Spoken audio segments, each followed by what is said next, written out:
Lucu. Itu bukan logika. Itu dogma. Lucu. Segala sesuatu apapun itu yang tidak bermula, itulah pencipta. Itu dogma atau logika? Itu logika. Lucu. Segala sesuatu, dengarkan saya. Segala sesuatu yang bermula, yang diadakan, itu ciptaan. Betul atau tidak? Oke, sekarang sendiri saya tanya cuma. Enggak usah tanya-tanya terus. Giliran Anda bertanya, menjawab. Segala sesuatu yang bermula, yang diadakan, itu ciptaan atau bukan? Sekarang saya tanya, kau sudah bertemu dengan roh atau tidak? Saya tanya sama abang, segala sesuatu yang diadakan, itu ciptaan atau bukan? Makanya saya tanya sama kau sekarang. Ini pertanyaan saya loh. Semua pertanyaan saya tidak pernah abang jawab. Segala sesuatu yang bermula itu ciptaan atau bukan? Saya tanya, saya akan jawab dengan membuka logika. Sekarang saya tanya. Analogi lagi. Saya sudah hantam analogi Anda. Roh itu kau bilang ciptaan. Apa? Roh kau bilang ciptaan. Yes, segala sesuatu di atas muka bumi ini ciptaan. Kau sudah pernah bertemu dengan roh tidak? Ini saya bertemu dengan roh. Coba definisikan saya roh itu bentuknya apa? Roh itu ada makhluk dimensi gaib yang ada pada diri manusia. Dan kenapa kau tidak bisa menerima bahwa Tuhan itu dimensi gaib dalam Mantap dulu analogi saya yang tadi. Loh, saya sudah katakan, lantas kenapa kau tidak bisa menerima bahwa Tuhan itu dalam zat yang tidak bisa dipahami dan ada di dalam daging Yesus? Sekarang Yesus tahu hari kiamat gak? Hah? Yesus tahu hari kiamat? Satu-satunya yang tahu hari kiamat hanya Yesus. Karena mana dalilnya? Dan mana dalilnya? Dia akan datang ke bumi. Mana dalilnya? Hari kiamat nanti. Mana dalilnya? Mana dalilnya Yesus tahu hari kiamat? Coba tanya kamu, dalam agamamu kiamat itu kapan? Saya tanya dulu, jangan kemana-mana. Anda mengatakan roh Yesus itu dengarkan. Yesus satu-satunya yang tahu kiamat kapan. Mana dalilnya? Mana dalil? Mana dalil? Karena di dalam Alkitab tertulis sampai saya datang kembali. Tapi tidak dijelaskan di situ karena itu adalah rahasia Tuhan yang akan datang. Saya minta dalil. Kitab sudah jelas. Saya minta dalil. Sampai kedatangan Yesus yang kedua kali. Matius. Kedatangan itu kapan tidak dijelaskan. Karena itu adalah rahasia Tuhan. Dengarkan dalilnya. Tidak ada yang tahu kiamat kapan kecuali Yesus karena Dia Tuhan. Matius 24 nomor 36. Yesus tidak tahu kapan hari kiamat. Jedar. Yesus satu-satunya yang tahu kapan hari kiamat. Dalilnya Matius 24 nomor 36. Yesus tidak tahu kapan hari kiamat. Sampai kedatangan Yesus yang kedua kali. Yesus tidak tahu kapan hari kiamat. Matius 24 nomor 36. Yesus tidak tahu hari kiamat. Sudah, jangan asal comot ayat, kau salah melulu soal ayat. Mana ayatnya Yesus tahu hari kiamat? Mana? Yesus bukan tidak tahu, tetapi tidak memberitahukan. Karena itu kan cuma akal-akalan ente. Bukan akal-akal. Karena kalau mana dalilnya? Tahu, saya akan datang tanggal sekian, bulan sekian. Mana dalilnya? Mana dalilnya? Dalil. Saya tanya kau, di dalam agamamu kapan kiamat? Tidak ada yang tahu. Ya sama, tidak ada yang tahu manusia. Yesus juga tidak tahu. Yesus juga tidak tahu karena Yesus sudah tertulis yang berarti Yesus dengan saya sama. Karena Yesus adalah Tuhan, makanya ketika Dia datang kedua kali ke dunia, berarti Tuhan abang ini sama seperti saya, tidak tahu hari kiamat. Loh, Tuhan Yesus tahu kapan kiamat. Mana dalil? Mana dalil? Hanya bicara tentang yang tertulis. Mana dalil? Tanggal berapa, bulan berapa, maka Anda adalah bodoh. Mana dalilnya Yesus tahu hari kiamat? Sudah dikatakan di Alkitab di situ sampai kedatangan Yesus yang kedua kali datang. Mana dalilnya? Yesus tahu kapan Dia akan datang, tetapi tidak diberitahukan. Matius 24 nomor 36. Dengarkan saya, Bang. Abangku yang ganteng, dengarkan saya. Makanya coba buka maskermu itu biar saya kenal wajahmu. Nanti di Jakarta kalau mau ketemu. Buka, oke. Kabari saya kalau di Jakarta kita ngopi-ngopi, saya traktir makan enak. Oke. Tapi jelas- tapi jelas Matius tidak makan 24 haram. nomor 36, aku Yesus tidak tahu kapan hari kiamat. Berarti di dalam diri Yesus tidak ada Tuhan. Aduh. Sudah dikatakan sampai kedatangan Yesus yang kedua kali, Juma. Itu pengakuan Tapi siapa? Tidak ada pengakuan Yesus di situ bahwa kedatangan kedua itu dia tahu hari kiamat. Tidak ada. Kalau kau bicara tentang agama hanya letterlek, maka kau sesat, Juma. Ini Yesus yang mengaku, Abang. Yesus dengan mulutnya. Aku tidak tahu kapan hari kiamat. Kata Yesus. Sebelum Yesus naik ke surga, maka disuruhlah murid-muridnya untuk pergi ke seluruh dunia menyebarkan kebenaran sampai pada waktunya Yesus datang kedua kali. Itulah hari kiamat. Jadi kalau kau bertanya mana dalilnya, mana tanggalnya, mana bulannya, you look so stupid, Juma, to ask me like that, you know. Aduh, capek juga saya. Jadi Anda membantah pengakuan Yesus? Apa? Anda membantah pengakuan Yesus? Saya tidak pernah membantah pengakuan Yesus. Saya mengatakan bahwa Yesus satu-satunya yang tahu kapan hari kiamat. Yesus mengatakan, aku tidak tahu hari kiamat. Dia datang. Yesus mengatakan, aku tidak tahu hari kiamat.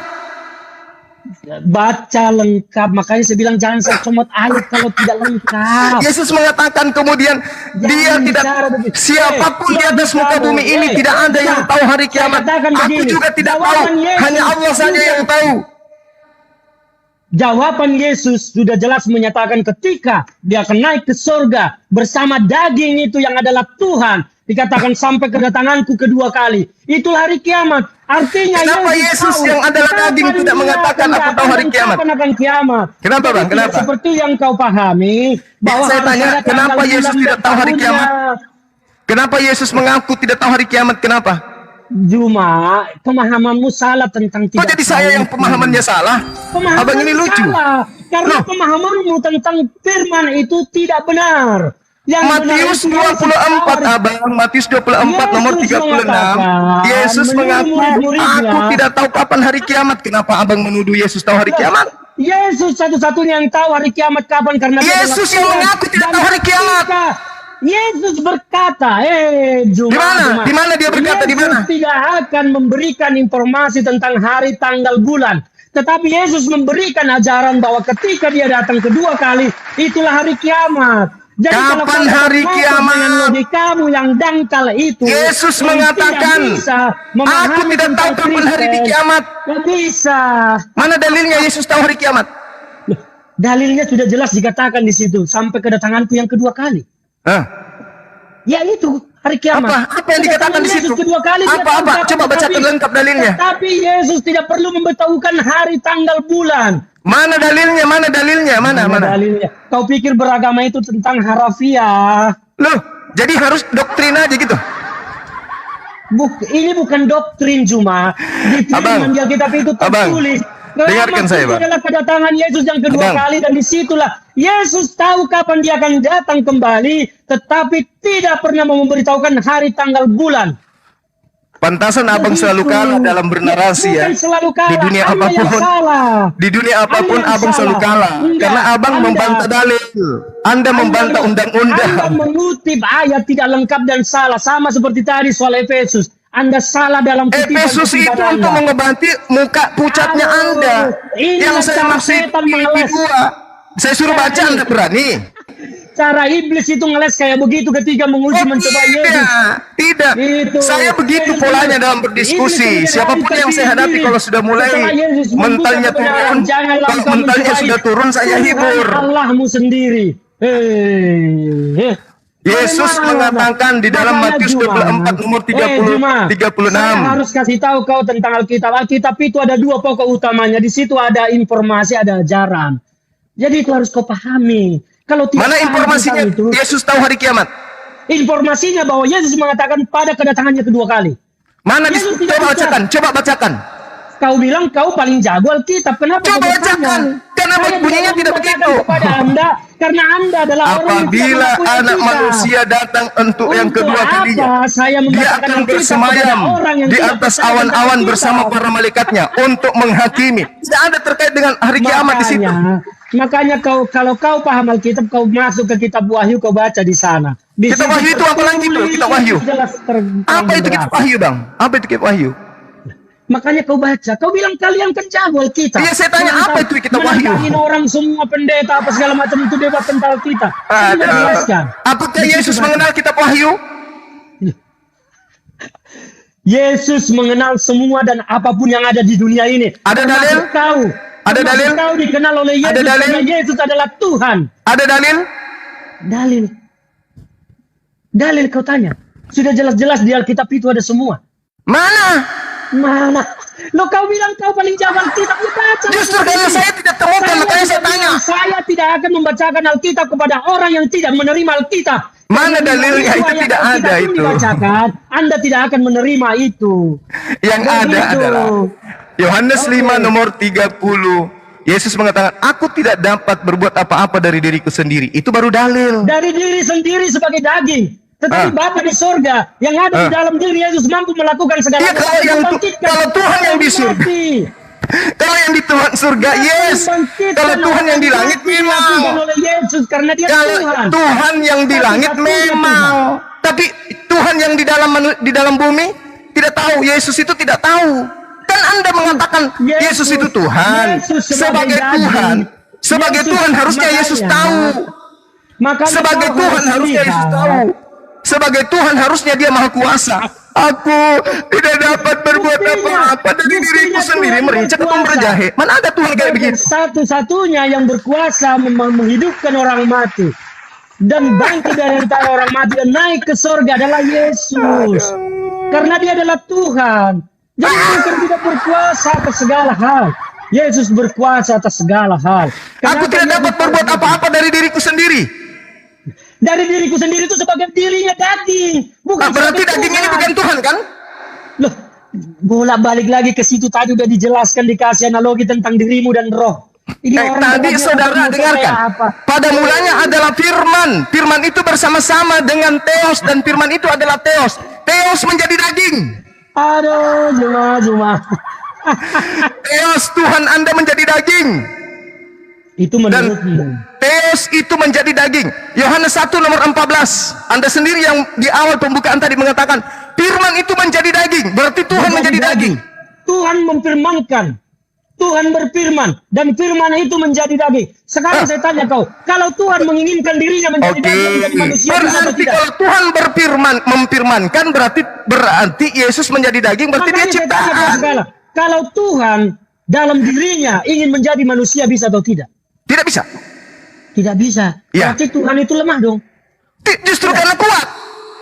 Berarti kalau kuat Tuhan bisa menjadi apa aja dong. Kalau dia menjadi daging, apakah dia bisa kemudian melakukan apapun? Daging itu sarana untuk bisa berada di tengah-tengah manusia. Dan daging itu bersama-sama dengan Tuhan. Iya, setelah menjadi daging, apakah dia tahu hari kiamat? Tuhan tahu hari kiamat, tetapi tidak mengatakan hari, tanggal, bulannya. Karena setelah dia menjadi daging, apakah dia menahan rasa ngantuk? Bisa. Daging sebagai daging, tentu ngantuk, tentu tidur, tentu makan, tentu minum. Itulah makanya Tuhan tidak bisa jadi daging, Pak. Tuhan itu ada di dalam Yesus. Makanya ketika Tuhan menjadi daging, Tuhan terbatas, tidak bisa lawan ngantuk. Tuhan itu di dalam daging. Tuhan itu di dalam Yesus. Dia bisa. Tadi katanya menjadi daging. Logikanya begini. Kalau Tuhan datang dalam wujud kenyataan aslinya yang kita tidak tahu, apa yang akan terjadi dengan dunia? Saya tanya kau. Tidak bisa. Tidak bisa datang Tuhan dalam wujudnya. Alam semesta ini hancur lebur. Justru supaya tidak hancur lebur, karena kasihnya kepada dunia, maka dia datang dalam wujud Yesus. Dalam wujud Tuhan. Dunia. Dalam wujud bukan Tuhan. Tuhan datang dalam daging untuk menyelamatkan manusia. Dalam wujud bukan Tuhan. Dia datang. Loh, tadi katanya supaya manusia mengenal Tuhan. Tadi katanya supaya manusia bisa melihat Tuhan, maka Tuhan mewujud jadi manusia. mengenal Tuhan dalam ajaran yang dibawa Yesus, karena Tuhan akan memperbaharui perjanjiannya dengan manusia. Jadi yang dikenal bukan fisik Tuhannya, karena Tuhan tidak memiliki fisik. Yesus itu secara daging adalah Katanya manusia. Tuhan supaya Tuhan dikenali, dia datang dalam bentuk fisik.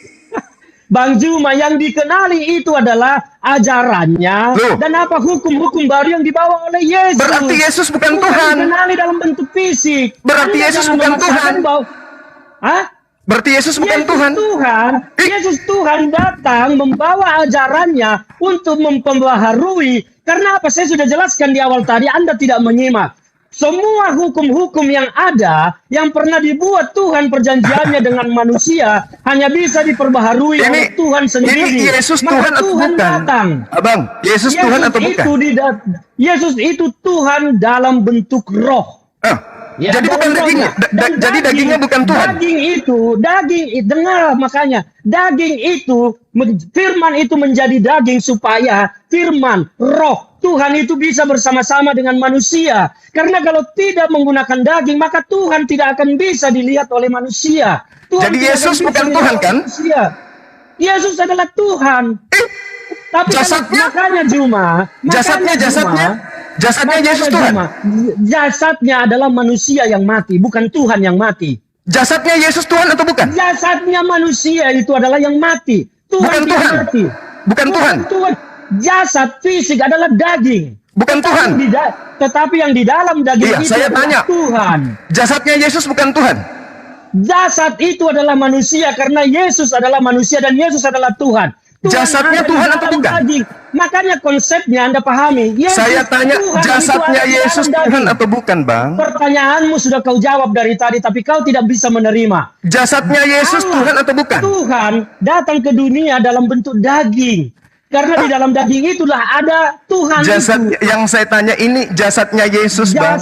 Jasad fisiknya itu adalah daging bukan manusia. Bukan Tuhan. Manusia, tetapi Tuhan ada di dalam daging itu. Yang daging ini Tuhan atau bukan? Aduh, saya sudah jelaskan. Daging itu adalah manusia. Berarti bukan Tuhan. Yesus Tuhan ada di dalam daging itu. Dagingnya yang tanya, Bang, daging. Dagingnya sudah saya jawab berkali-kali, daging itu adalah manusia. Tetapi bukan Tuhan ada di dalam daging bukan itu. Tuhan. Makanya daging dengan roh itu, dengan Tuhan itu tidak bisa dipisahkan. Daging ini Tuhan. Harus pahami. Saya sudah jelaskan dari tadi. Tuhan ada di dalam daging itu. Daging itu adalah manusia. Tetapi Tuhan ada di dalam daging itu, maka konsepnya daging dengan Tuhan itu tidak bisa dipisahkan. Anda cacah-cacah. Tidak bisa sama seperti Anda dengan roh yang hidup di dalam Anda. Tidak bisa dipisahkan. Berarti dagingnya Yesus Tuhan. Dagingnya Yesus Tuhan. Sekarang saya tanya, dagingmu itu adalah rohmu atau bukan? Bukan. Hah? Bukan.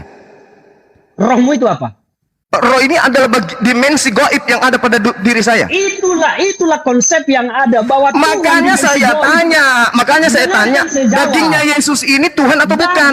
Daging itu adalah manusia dan Tuhan ada di dalam daging itu. Saya tahu. Yang saya tanya dagingnya. Dagingnya ini Tuhan atau bukan? Saya sudah jawab dari tadi, daging itu adalah manusia. Tuhan atau bukan? Daging itu adalah manusia. Tuhan atau bukan? Tuhan ada di dalam daging itu. Saya tidak mau tahu. Saya bahas dagingnya. Dagingnya yang saya bahas. Kasih analogi tentang tubuhmu yang kamu jawab tadi. Rohmu itu adalah dimensi jalai. Sama dengan Tuhan itu ada di dalam daging. Tubuhku ini, dagingku ini bukan roh. Makanya ya daging Yesus yang mati adalah daging manusia. Saya tanya, dagingku ini bukan roh. Saya sudah jawab bahwa daging Yesus itu adalah daging manusia. Oke, berarti bukan Tuhan. Tuhan ada di dalam dia, maka itu tidak bisa. Berarti dagingnya Yesus bukan Tuhan. Manusia. Tidak bisa disekat-sekat antara daging dengan manusia. Inilah konsep pemahaman Anda yang keliru sehingga Anda terus bertanya. Yang saya tanya, Saudara Ferdinand, yang saya hormati, yang pintar katanya, yang cerdas. Yang saya tanya, apakah dagingnya Yesus ini Tuhan atau manusia?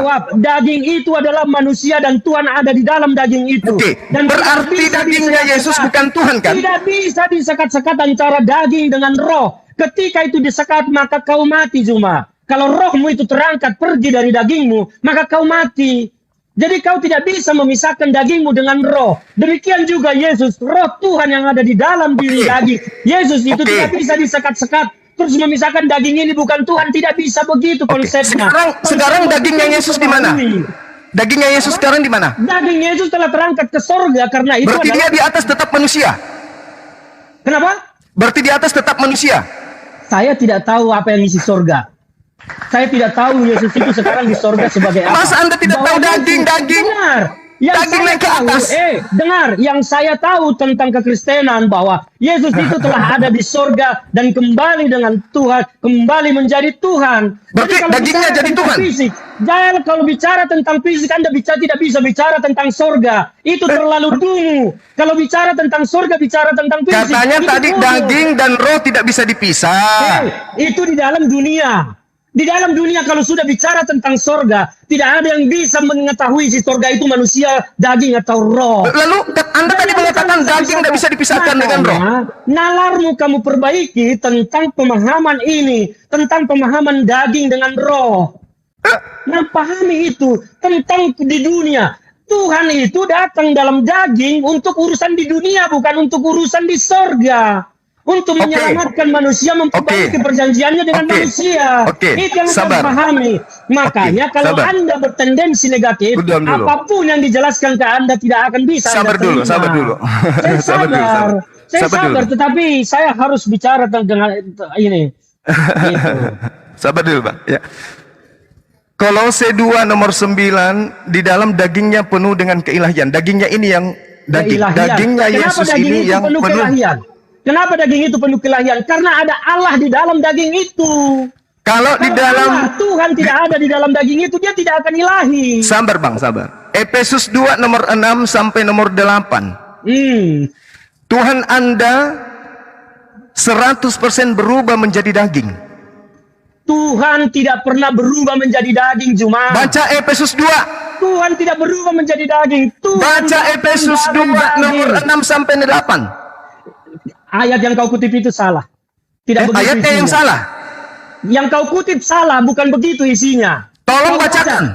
Tolong bacakan saya. Dibaca di saya tidak mau capek-capek membaca itu. Kau buka di situ Alkitabmu, kau baca. Ini orang intelek atau apa sih? Hah? Ini orang akademisi. Kau baca Alkitabmu di situ. Baca itu kitab Anda loh.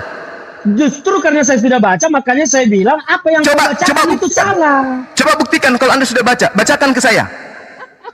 Bacakan. Efesus 2. Efesus 2 nomor 6 sampai nomor 8. Bacakan ke saya.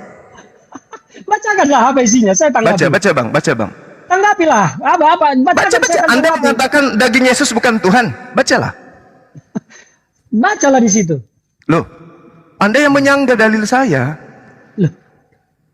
Karena yang kau kutip itu, yang salah. Kau bacakan, salah, tidak begitu baca yang benar. Abang yang punya yang benar, baca. Bacalah, kan kau yang mendalilkan. Salah, punya saya salah. Punya saya salah. Kau yang mendalilkan, maka kau buktikanlah. Anda sudah mengatakan punya saya salah. Ya salah. Ya sudah, untuk apa saya baca? Baca yang benar. Baca yang keras, biar seluruh Indonesia tahu kapasitas Anda itu seperti apa. Saya sudah bilang, yang Anda baca itu salah. Baca. Loh, saya tidak akan membaca karena yang Anda baca itu salah. Saya punya salah. Di sini. Iya. Yang punya saya salah, punya abang benar. Bacalah. Ya bacalah di situ, coba. Salah punya saya, baca. Baca secara lengkap. Punya saya salah. Cuma hanya mengutip, tidak membaca secara lengkap. Baca secara lengkap. Saya ingin dengar, baca secara lengkap. Baca secara lengkap. Saya akan jelaskan. Saya baca pun Anda katakan salah. Jadi punya abang yang benar. Anda tidak membaca secara lengkap. Baca secara lengkap. Kalau begitu baca tiga nomor ini, baca Efesus 2 nomor 6, nomor 7, nomor 8. Baca. Saya ingin dengar dari abang. Berapa tadi Efesus 2 ayat 6? Hah? Ya, sampai nomor 8. Sebentar. Jadi itulah makanya saya bilang Efesus 6 berbunyi, dan di dalam Kristus Yesus ia telah membangkitkan kita juga dan memberikan tempat bersama-sama dengan Dia di surga. Efesus 2. Jadi apa ayat apa yang kau baca? Makanya saya bilang yang kau baca itu salah. Kau ngomong Efesus isinya yang kau baca salah. Sekarang setelah Anda tahu Efesus 2 ayat 6, dan di dalam Kristus Yesus Ia telah membangkitkan kita juga dan memberikan tempat kita juga bersama dengan Dia di sorga. Itu Efesus 2 ayat 6. Yang kau kutip tadi apa? Nomor 7-nya. Nomor 7-nya.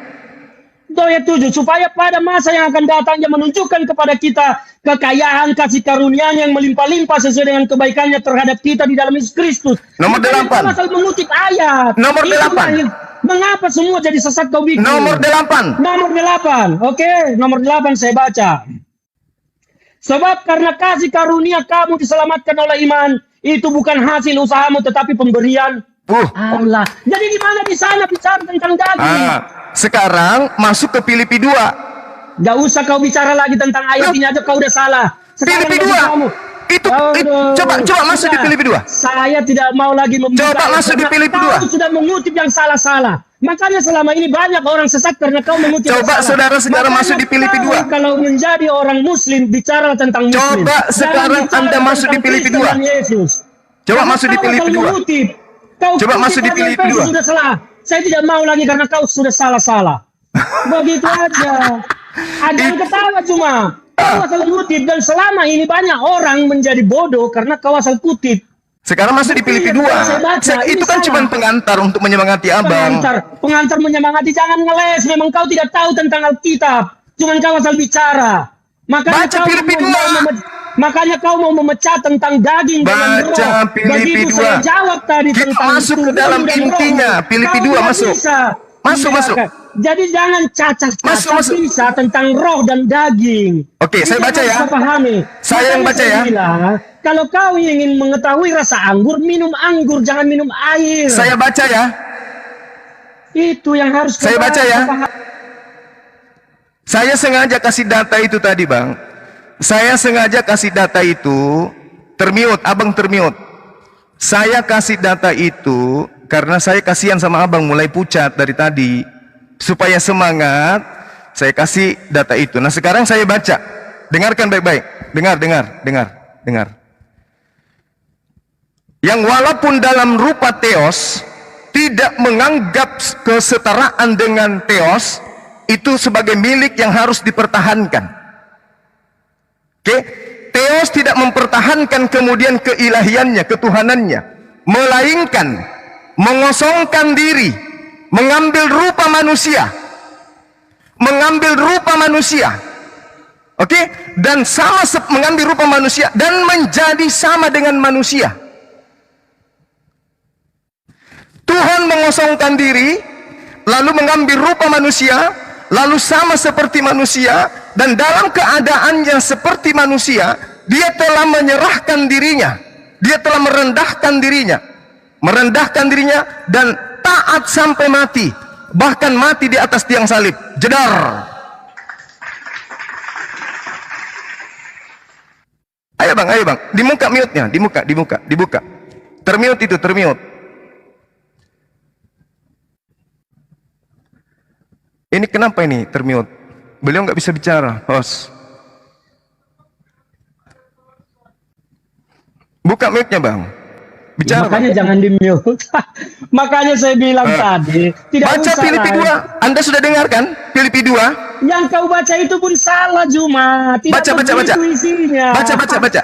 Tidak, saya tidak mau lagi Anda suruh-suruh. Ya, sekarang saya baca. Saya sudah baca Efesus 2 ayat 6 sampai 8 yang kau bilang bicara tentang daging. Itu untuk menyemangati abang karena abang sudah mulai pucat, sudah mulai emosi. Ya? Sebelum masuk ke dalam Filipi 2. Saya mau melanjutkan tentang apa yang kau sampaikan tadi. Tidak usah lagi bicara tentang nomor 6, nomor 7. Tentang Filipi 2 nomor 6 sampai nomor 8. Sudah baca tadi, itu pun tidak demikian bunyinya. Okay? Yang walaupun dalam rupa theos, dia telah mengosongkan diri dan mengambil rupa manusia, menjadi sama seperti manusia. Menjadi sama seperti manusia dalam bentuk daging, bukan dalam bentuk Tuhan. Paham nggak?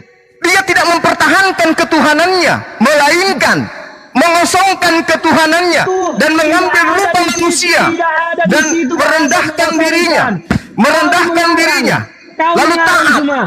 bahkan taat sampai Abang cuma mati. tidak ada di situ mengosongkan dirinya. Ada. Tidak ada. Baca. Tuhan datang ke dunia dalam bentuk daging, tetapi di dalam daging itu ada Tuhan sendiri yang Nomor dalam 6-nya bentuk baca. roh. Nomor Makanya 6-nya tadi baca. saya jelaskan. Nomor 6-nya sebagai baca. analogi tentang dirimu dan Nomor kamu. 6-nya baca. Yang walaupun dalam rupa teos tidak menganggap kesetaraan dengan teos Tidak itu pernah sebagai ada milik harus tertulis dipertahankan. teos di Nomor dalam 7-nya, Alkitab. melainkan Tidak ada telah kalimat mengosongkan dirinya. teos di sana. Tidak ada kalimat teos di sana. Kau baca Alkitab mana sih? Teos. Hah? Alkitab Teos. mana yang kau baca? Tidak Teos. ada di sana tertulis teos. Jadi menurut saudara bahasa aslinya kitab Anda itu bahasa Arab? Makanya saya tanya, Alkitab mana yang kau baca? Saya baca Alkitab lembaga hasil Alkitab konspirasi Indonesia. atau Alkitab yang jelas? Tuhan Anda itu teos, Pak. Bukan Allah.